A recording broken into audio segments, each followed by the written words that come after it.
mendapatkan beberapa solusi untuk mengatasi ketentuan di dalam Undang-Undang Hubungan Keuangan Pusat dan Daerah di mana maksimal 30% dari APBD itu untuk belanja pegawai. Sementara kondisi di daerah banyak yang tidak memungkinkan mengikuti itu. Banyak yang lebih dari 30%. Faktor pemicunya dua hal. Hal yang pertama adalah adanya refocusing atau pengurangan transfer keuangan pusat ke daerah. Sehingga porsi APBD-nya menjadi terbatas. Dan karena itu kemudian persentase belanja pegawainya menjadi tinggi. Faktor yang kedua, beban pembiayaan untuk P3K dan P3K paruh waktu itu dibebankan kepada APBD. Nah, karena itu persentase belanja pegawai juga meningkat. Kita akan relaksasi melalui dua ketentuan. Jangka pendek ada keputusan Menteri Keuangan, jangka panjangnya revisi terhadap undang-undang. Yang kedua, kami mendorong agar P3K di daerah, terutama guru dan tenaga kependidikan serta tenaga kesehatan itu nanti dibiayai dari sumber APBN agar juga membantu daerah agar mereka tidak terbebani terlalu besar. Dengan ini kami berharap daerah tidak terlalu terbebani dan di sisi yang lain tentu birokrasi kita bisa berjalan dan tetap melayani masyarakat, terutama pelayanan-pelayanan dasar kita kepada masyarakat.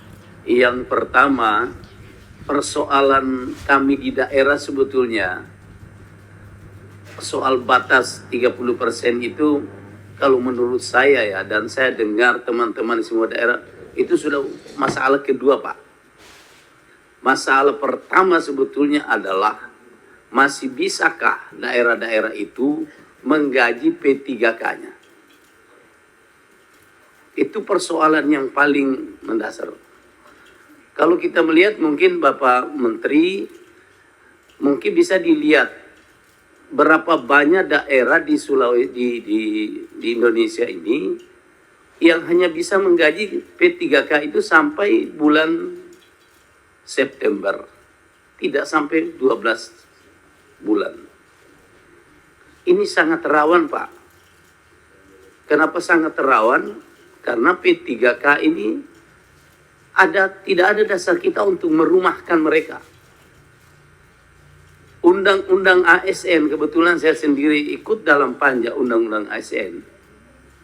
Ini mereka tidak ada bedanya dengan PNS. Undang-undang ASN menyatakan yang disebut dengan ASN itu adalah PNS dan P3K. Pertanyaannya, kenapa PNS gajinya dibayarkan dari pusat, sementara P3K diberikan beban kepada daerah? Ini yang jadi masalah sebetulnya, Pak. Ini yang paling rawan. Kalau 30% itu silakan Pak Mendagri mau vonis semua daerah yang tidak memenuhi itu, mungkin masih bisa, Pak. Tapi yang paling rawan adalah persoalan mampu tidak daerah nanti bisa membayar P3K ini kalau nanti 2027 masih terjadi efisiensi. Dan ini sangat rawan, Pak.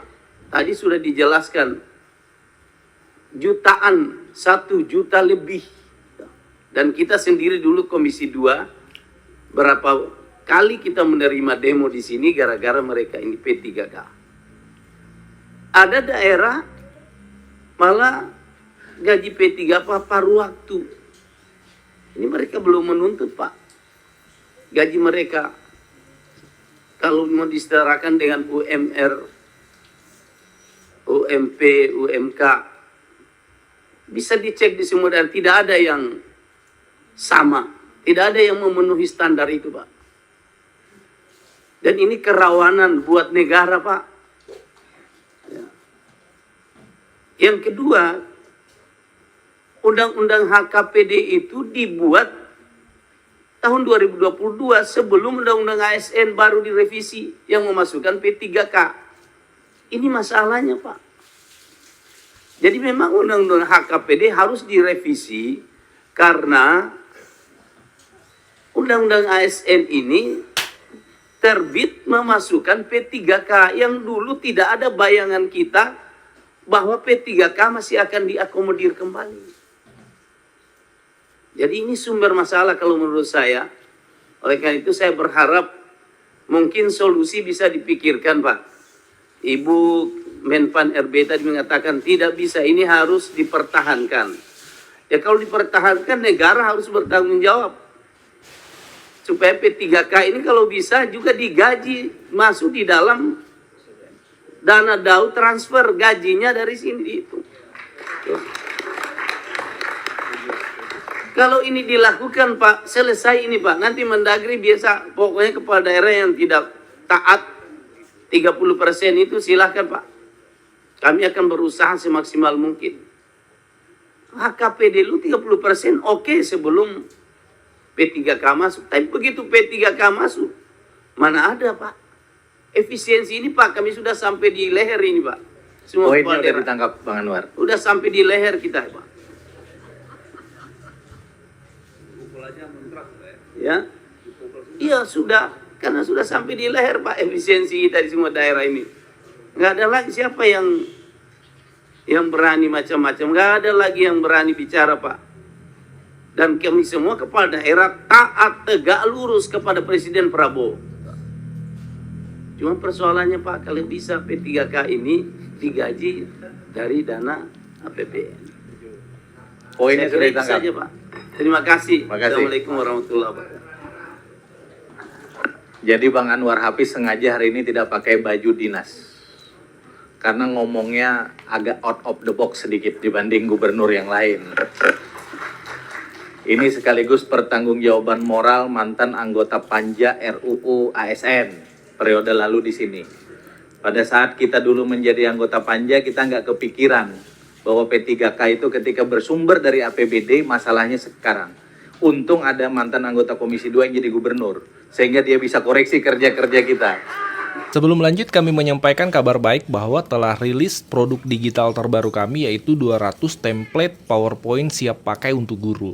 Guru-guru kan sering tuh butuh PowerPoint untuk memaparkan materi di kelas. Namun kadang bingung karena PowerPoint-nya kurang menarik, flat, dan tidak variatif. Nah, 200 template PowerPoint siap pakai ini akan membantu guru-guru sehingga Bapak Ibu tidak perlu mendesain dari awal, sudah ada template-nya, tinggal Bapak Ibu sesuaikan. Ini cocok untuk semua jenjang ya, mulai dari TK, SD, SMP, SMA, sederajat Bapak Ibu. Jadi Bapak Ibu cuma sekali beli bisa dipakai seterusnya sampai Bapak Ibu pensiun. Jadi silahkan dipesan 200 template PowerPoint siap pakai untuk guru ini di nomor WA admin kami 0823 1332 0383. Kabar baik hari ini ada promo spesial paket 4 e-book Bapak Ibu. 4 e-book pegangan guru terlaris sepanjang tahun ini bisa Bapak Ibu miliki hari ini hanya dengan Rp50.000 saja. Ada e-book Ice Breaking atau games untuk siswa, ada e-book Guru Cerdas Finansial, panduan 15 usaha sampingan untuk guru, ada e-book buku pegangan guru sertifikasi, berisi ratusan pertanyaan yang paling sering ditanyakan oleh guru beserta jawaban lengkapnya, dan ada e-book 40